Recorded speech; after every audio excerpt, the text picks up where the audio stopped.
حضرت کعب کا مشہور واقعہ ہے، وہ خود بیان کرتے ہیں، بڑی لمبی روایت ہے، مختصر کر کے آپ کے سامنے رکھتا ہوں۔ کہتے ہیں غزوہ تبوک کے اندر نبی کریم جب بھی کسی غزوے میں جاتے تھے ان کا اشارہ کسی اور سمت کا ہوتا تھا اور جاتے کہیں اور تھے، لیکن غزوہ تبوک کی تیاری نبی کریم نے ایسی کی علل اعلان بتا دیا ہم وہاں پہ جا رہے ہیں، کون ہمارے ساتھ چلے گا؟ کہا میرے بڑے حالات تھے خوشگوار، آج تک اتنی فراوانی کبھی میرے پاس آئی نہیں تھی، میرے پاس 2 سواریاں تھی، درختوں کے اوپر میرے باغوں میں پھل لگے ہوئے تھے، سواری وافر تھی، میرا خیال تھا یہ چلے بھی جائیں گے، میں تیز رفتار گھوڑوں کو دوڑاؤں گا، ان کے ساتھ مل جاؤں گا، لیکن ایسی مصروفیت آن پڑی، نبی کریم نکل گئے، میں ہر روز سوچتا تھا میں آج جاتا ہوں، یہاں تک کہ نبی کریم تبوک پہنچ گئے اور نبی کریم کو پتہ نہ چلا کہ کعب بن مالک ساتھ ہے بھی ہے کہ نہیں ہے۔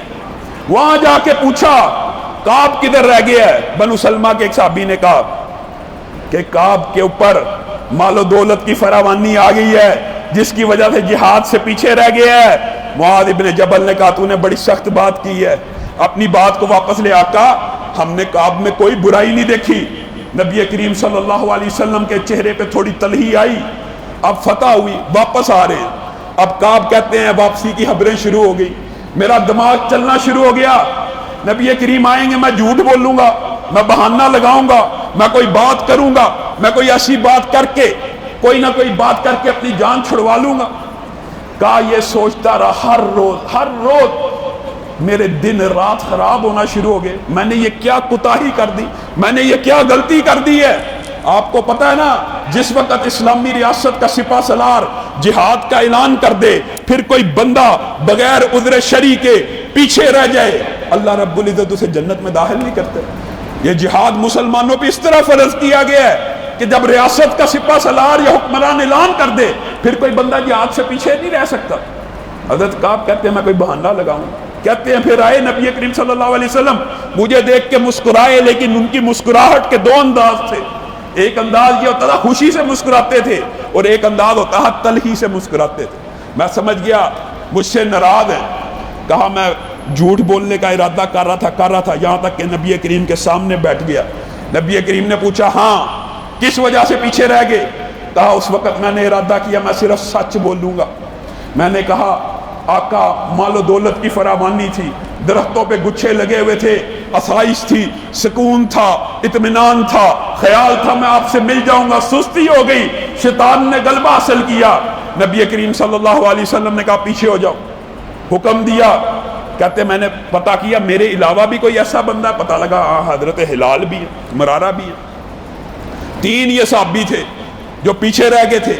نبی کریم صلی اللہ علیہ وسلم سے صرف ان 3 صحابیوں نے سچ بولا کہ ہمارے پاس کوئی عذر شرعی نہیں تھا، ہم سستی کی وجہ سے پیچھے رہ گئے۔ نبی کریم نے حکم دیا ان کی بیویوں کو ان سے علیحدہ کر دو، یہ معاشرے سے کٹ جائیں، ان سے کوئی کلام نہ کرے جب تک اللہ کا فیصلہ نازل نہیں ہوتا۔ اور دوسری طرف کیا ہے 80 منافقین آ رہے ہیں باری باری نبی کریم کے پاس آتے ہیں، کیوں آئے نہیں تھے؟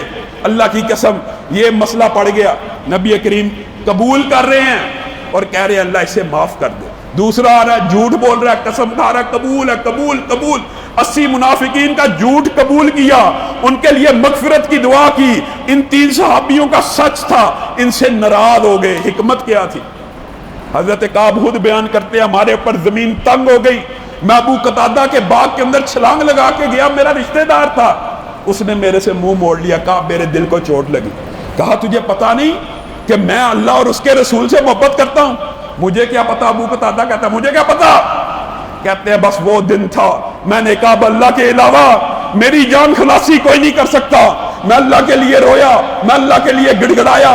10 دن اور گزر گئے، 50 دن گزرے، ندا دینے والے ندا دے رہے ہیں، کہتی ہیں اونچی اونچی آوازیں آ رہی ہیں، کعب تجھے مبارک ہو، حلال تجھے مبارک ہو، مرارہ کو بھی مبارک ہو، اللہ نے آسمان سے وحی نازل کی ہے۔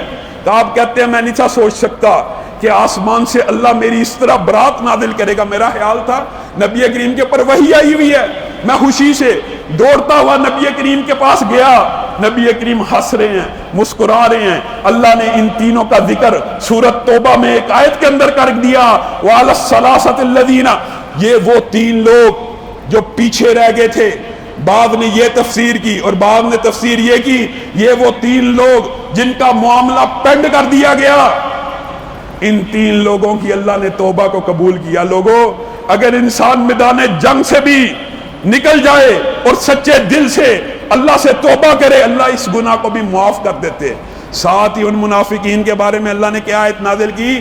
یہ جو 80 منافقین تجھ سے قسمیں کھا کر آ کر معافیہ مانگ رہے تھے، تو ان کے لیے استغفار کی دعائیں کر رہا تھا، اے محمد صلی اللہ علیہ وسلم تو ان کے لیے دعا کرتا رہے، اللہ انہیں معاف نہیں کرے گا۔ حضرت کعب کہتے ہیں جب یہ آیت سنی آنکھوں میں خوشی سے آنسو آ گئے کہ ہم تینوں کا ارادہ بھی یہ تھا ہم جھوٹ بول کے بچ جائیں۔ اگر آج جھوٹ بولنا ہوتا تو اس آیت کا نشانہ بن جاتے کہ اللہ نے ان کی قسموں کو تو نے تو قبول کر لیا، تو نے تو دعائے مغفرت کر لی، لیکن اللہ رب العزت نے ان کی معافی کو۔ اس کا مطلب ایک بڑا گہرا ہے۔ ایک بات کر کے اپنی بات کو ختم کروں گا، جب خلوص دل ہو، اللہ سے دھوکہ نہ ہو، اپنے گناہ کا